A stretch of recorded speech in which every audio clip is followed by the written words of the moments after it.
ब्राह्मणों के क्षत विक्षत कीड़ों से ग्रस्त शरीर चारों ओर बिखरे हुए थे। जले हुए कार्बन के छोटे छोटे कण नरम हवा में तेजी से बह रहे थे, जैसे कि एक बार महाविराहा के शांत दीवारों के चारों ओर आग ने अपनी आखिरी सांस ली। नालंदा हमेशा के लिए खामोश हो गया। सन 1193 एडी बख्तियार खिलजी का नालंदा महाविहारा पर आक्रमण होता है, जिसका परिणाम था भीषण नरसंहार। नालंदा की सम्मान को नष्ट कर दिया गया, पुस्तकालयों को नष्ट कर दिया गया, इसके रखवाले ब्राह्मणों और भिक्षुओं की तर्क, ज्ञान और ज्ञान की आवाज को चुप करवा दिया गया। ऐसी बेरहमी से नालंदा का विध्वंस किया गया ताकि उसका पूर्वकालीन गौरव कभी भी बहाल ना हो सके। आखिर ऐसा क्या था नालंदा में? बख्तियार खिलजी ने आखिर इसको क्यों नष्ट किया था? नालंदा महाविहारा जैसे एक शिक्षा प्रचार प्रसार स्थान को आखिर क्यों इस तरह से भस्म कर दिया गया था? क्या थी पूरी कहानी? तो चलिए मित्रों, आज हम और आप बात करते हैं नालंदा की इस दर्दनाक कहानी के ऊपर। जय हिंद मित्रों, क्रेजी कबूतर के आज के इस नए एडिशन पर आपका हृदय से स्वागत है। नालंदा का दर्दनाक विनाश भारतीय शैक्षिक और आध्यात्मिक विरासत के दिल पर एक गहरा और जोरदार आघात था। तो चलिए मित्रों, शुरू से शुरू करते हैं। नालंदा के ऊपर हुए आक्रमण के बारे में जानने से पहले नालंदा के बारे में जानना जरूरी है।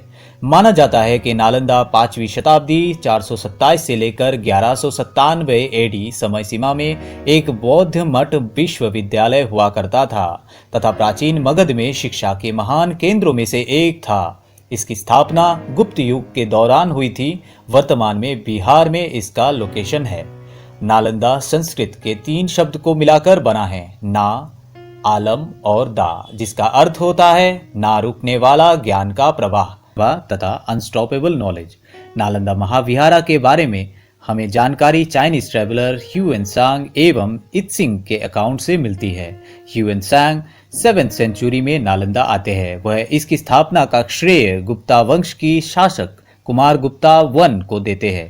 ह्यूएनसांग लिखते हैं, तब नालंदा में 10,000 से ज्यादा मॉन्क्स और 1510 शिक्षक रहते थे। मतलब यह एक रेजिडेंशियल यूनिवर्सिटी हुआ करती थी। नालंदा में China, Japan, Korea, Indonesia, Persia, तुर्की और श्रीलंका जैसे देशों से लोग पढ़ने के लिए आते थे। यहाँ पर बुद्धिज्म के साथ साथ astronomy, mathematics, philosophy, medicine, grammar जैसे विषयों पर भी शिक्षा दी जाती थी। और शायद आपको जानकर हैरानी होगी कि यहाँ पढ़ने पर छात्रों को कोई फीस या दक्षिणा भी नहीं देनी होती थी। दुनिया भर से कई सारे दिग्गज यहाँ पढ़ने आते थे। ऐसा माना जाता है कि महान एस्ट्रोनॉमर और मैथमेटिशियन आर्यभट्टा इसी यूनिवर्सिटी के हेड रहे थे। ज्ञान का यह पीठ नालंदा महाविहारा ऐसे ही लगभग 800 सालों तक दुनिया भर में शिक्षा और ज्ञान की रोशनी फैलाती रही। लेकिन 12वीं शताब्दी में अचानक ही इस पवित्र शिक्षा स्थल अतीत के अंधेरे में गुम हो जाता है। इसके पीछे की कहानी बहुत ही रोमांचक और साथ ही साथ बहुत ही दर्दनाक भी है। नालंदा पर हुए आक्रमण। मित्रों, शायद आपको जानकर आश्चर्य होगा कि नालंदा पर एक नहीं बल्कि 3 आक्रमण हुए थे। पहला आक्रमण 5वीं सदी में मध्य में, जब यह केवल कुछ वर्ष पुराना था। फिर 7वीं सदी के शुरुआत में और तीसरी बार 12वीं सदी के अंत में। पहले 2 बार तत्कालीन शासकों द्वारा नालंदा का पुनर्निर्माण किया गया था। लेकिन जब 1197 में तुर्की से आए मुस्लिम आक्रमणकारियों ने इसे तीसरी बार नष्ट किया, तब तक बौद्ध शिक्षा के प्रति उत्साह काफी कम हो चुका था और इस क्षेत्र में कोई भी ऐसा शासक नहीं था जिसके पास इस संस्थान को इसके पूर्व गौरव को बहाल करने के लिए पर्याप्त शक्ति हो। परिणाम स्वरूप तब से नालंदा अपने खंडहरों में पड़ा हुआ है। बख्तियार खिलजी ने आखिर इसको क्यों नष्ट किया था? मित्रों, इसके पीछे एक मजेदार कहानी है। ऐसा कहा जाता है कि बख्तियार खिलजी एक बार बहुत बीमार पड़ गया था। बहुत से इलाज और हकीमों द्वारा हर तरीके के नुस्खों के बाद भी स्वास्थ्य में कुछ सुधार नहीं हो रहा था। ऐसे में बख्तियार को किसी ने सलाह दी कि नालंदा महाविहारा के प्रिंसिपल राहुल श्रीभद्रा खिलजी का इलाज कर सकते हैं। लेकिन बख्तियार खिलजी को किसी गैर मुसलमान से इलाज करवाना मंजूर नहीं था, इसलिए पहले वह इस इलाज को नजरअंदाज कर देता है। लेकिन बाद में जब उसकी तबीयत और भी खराब होने लगी तो उन्हें भी लगा कि एक बार बुलाने में क्या हर्ज है। राहुल श्रीभद्रा बख्तियार खिलजी के पास पहुंच जाते हैं और उसके स्वास्थ्य संबंधी जांच शुरू करते हैं। लेकिन खिलजी श्रीभद्रा के सामने शर्त रख देते हैं कि वह श्रीभद्रा के दी हुई कोई भी दवाई नहीं लेंगे। आगे श्रीभद्रा थे ज्ञानी व्यक्ति। उन्होंने खिलजी की दी गई इस शर्त के बावजूद खिलजी को भरोसा देते हैं कि वह बहुत जल्दी ही ठीक हो जाएगा। यह कहकर श्री राहुल भद्रा जी बख्तियार खिलजी को एक कुरान देते हैं और इसके कुछ पन्ने खिलजी को रोज पढ़ने के लिए कहते हैं। खिलजी ठीक ऐसा ही करता है और देखते ही देखते उनकी सेहत में सुधार होने लगता है। श्री भद्रा जी ने कुरान के पन्नों में औषधियों का लेप लगा रखे थे, जो पढ़ने समय भिन्न भिन्न माध्यमों से खिलजी के देह के अंदर पहुंच जाती थी और धीरे धीरे इस औषधि का असर खिलजी महसूस भी कर रहे थे। लेकिन जब खिलजी को इस चालाकी का पता चलता है, उसको बहुत ज्यादा गुस्सा आता है और वह बहुत ज्यादा इनसिक्योर और जेलस हो उठा। उनको लगा कि ऐसी शिक्षा आखिर क्यों उनके देश या धर्म के लोगों में नहीं है, और फिर यही से खिलजी ने अपना शैतानी दिमाग चलाना शुरू कर दिया। उसने सोचा, अगर पूरे देश को अपने कब्जे में करना है तो देश की जड़ को पहले नष्ट करना पड़ेगा, जो कि है उस देश की शिक्षा व्यवस्था। इसलिए वह नालंदा को हमेशा हमेशा के लिए खत्म कर देने का फैसला कर लिया। इतिहास गवाह है, सारे इन्वेडर्स की यही तकनीक होती है। किसी भी क्षेत्र में अपना इन्फ्लुएंस बढ़ाने के लिए या उसे अपने कब्जे में लेने के लिए सबसे पहले उनके एजुकेशन सिस्टम पर अटैक करो। जो भी शिक्षा या विद्या उनके पास है उसको पहले डिस्ट्रॉय कर दो, ताकि वह सभ्यता कभी अपने पैरों पर खड़ा ना हो सके। इस टेक्निक को बुक बर्निंग भी कहते हैं। बेसिकली ये एक ऐसा प्रैक्टिस है जहां पर पब्लिकली किताबों को आग लगा दिया जाता है। बुक बर्निंग काफी ज्यादा सिंबॉलिक होते हैं। एक ऐसा प्रैक्टिस जहां पर एक ग्रुप कल्चर और आइडियोलॉजी किसी दूसरे ग्रुप कल्चर और आइडियोलॉजी को जड़ से उठाकर फेंक देना चाहते हैं। ऐसा ही कुछ हमारे देश के साथ भी हुआ था जब अंग्रेजों की शासन व्यवस्था इस देश में कायम हो चुकी थी।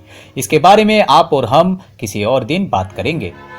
बख्तियार खिलजी नालंदा के सफलता से इतना ज्यादा जेलस था कि उसने नालंदा के मूल संपदा यानी कि उसके पुस्तकालय को, जिसमें करीबन 90 लाख से ज्यादा पुस्तकों का अपार भंडार था, और जिस नालंदा का पुस्तकालय इतना विशाल और मजबूत था कि इसे पूरी तरह जलाकर नष्ट करने में 3 महीने लग गए। तुर्की के आक्रमणकारियों ने विश्वविद्यालय में भिक्षुओं और विद्वानों को भी निशंस रूप से हत्या कर दी। बख्तियार खिलजी के द्वारा किए गए इस जघन्य कांड के बाद भारत ने ना जाने कितने अनजाने आविष्कार, संस्कृति और इतिहास से जुड़ी हुई ज्ञानवर्धक बातों को जानने से पीछे रह गया। नालंदा महाविहारा के इस दर्दनाक विनाश के पीछे हमारे बहुत सारे हिस्टोरियन और इंटेलेक्चुअल्स अलग अलग ओपिनियंस रखते हैं। आज भी ऐसे कई सारे हिस्टोरियंस और इंटेलेक्चुअल्स हैं जो भारतवर्ष को सच्चाई से दूर रखना चाहते हैं, जैसे कि हमारे भारतीय इतिहासकार DN झा, जो बेसिकली नालंदा के विनाश से जुड़ी इस पूरी घटना को ब्राह्मण्स और बुद्धिस्ट के बीच कम्युनल वायलेंस का एंगल दे रहे हैं। श्री DN झा कहते हैं कि मिराज-ई-सिराज ने भी अपनी किताब तबाकत-ई-नासरी में उस यूनिवर्सिटी में रह रहे लोगों को एज ब्राह्मण्स रेफर किया है। इसका यह मतलब हुआ कि ब्राह्मण्स ने बुद्धिस्ट को हटाकर वहां पर रहना शुरू कर दिया था। DN झा और कहते हैं, मिनाज-ई-सिराज नालंदा यूनिवर्सिटी को स्पेसिफिकली मेंशन नहीं किया है, और जो यूनिवर्सिटी मेंशन है वो उदांतपुरी है, जो नालंदा से कुछ ही वक्त की दूरी पर है। लेकिन DN झा के इस बयान को काफी सारे लोग डिसएग्री भी करते हैं। इन क्रिटिक्स का यह ओपिनियन होता है कि अगर हम मिनाज-ई-सिराज के टेस्ट को देखें तो इस बात पर आर्ग्यू करना फिजूल है कि इसमें नालंदा मेंशन है या उदांतपुरी, क्योंकि नालंदा के आसपास के सभी यूनिवर्सिटीज को खिलजी ने पूरी तरह से डिस्ट्रॉय कर दिया था।